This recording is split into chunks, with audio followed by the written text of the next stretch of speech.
everybody, my name is Tyler Hayden and I'm from TeamMover.com, and so excited that you came to join us today to learn some new ways of how to take your team outside the box. And today I'm going to focus on an absolute classic adventure-based and experiential-based learning initiative called the Minefield. It is absolutely one of my favorite. I've been using it for decades because it is just that effective, especially when you want to talk to your group about maybe how things change from one point where we begin and enter into a project or into a time space and exit that same time space. So it could be from personal development or professional development, from starting in point A to point B, or it could be the beginning of project A and finishing project A and heading into project B, or different segments of our life. You can see these minefields kind of lining up one after another. You'll get what I mean once you see it. And the reason this activity is absolutely fantastic is because it has all the components of great adventure and great experiential learning. I mean, there's challenge, it's unique, it's absolutely fun, it's hilarious, and there is that sense of trepidation for folks that head through it, not in a negative way, but in a very positive way.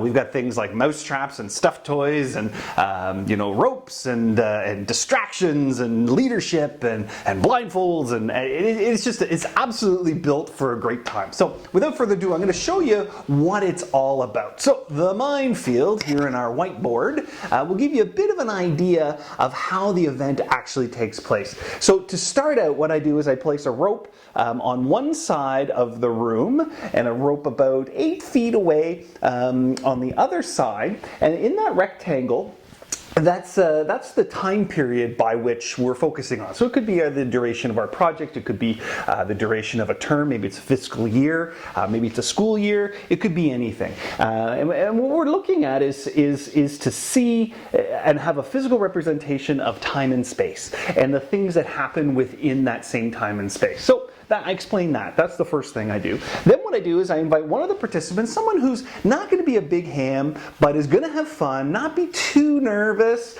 but be willing to have a good time. I choose that person and I ask them to stand by the start line. I then ask them if they're all right with a blindfold. Some people have issues and concerns with blindfolds, and you want to make sure that they have the right to pass and move on and pick another person if they're not comfortable wearing a blindfold. But if they are, throw a blindfold on them and then ask them to pick a person that they trust inside the team. So that person will go over here, they're at the finish line. So that'll be like your project leader, your guide, your mentor, that type of management or supervisor, leadership person will stand at this end. So this would be someone who maybe has already done this time space, has some experience, or maybe has a role that requires them to be the leader or the manager.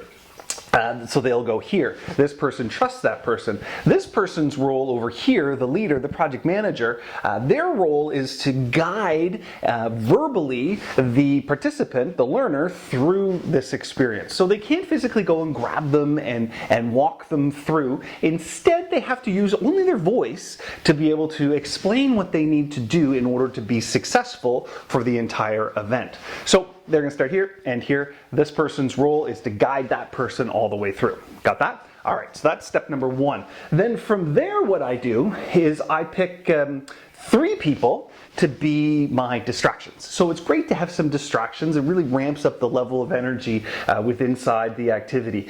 So these people are distractions. So 3 more people from your team, and they represent things like maybe it's family pressures, those external things like you've got to get piano lessons, hockey games. You've got to take your kid to the doctor. It's all those things, those pressures that are real life family pressures. That's here. Then over here, you might choose. This could be top-down pressure, so maybe it's corporate pressure, financial pressure. It could be organizational stress. That's this type of thing.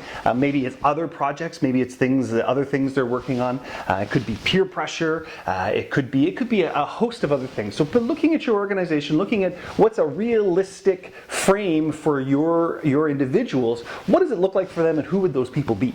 So that's what they are. Their job is to say things that would represent their issue. Like if we were talking about family, you might have an aging parent who's like, when are you going to come and see me? When are you going to come and visit? You're always working. I miss you so much. When are you coming for lunch? Or it might be your kid, Dad, I need to go to hockey practice. Dad, when are you going to ride? Dad, I need you to pick me up. Dad, can you drive me to the movies? Dad, can you be my chauffeur?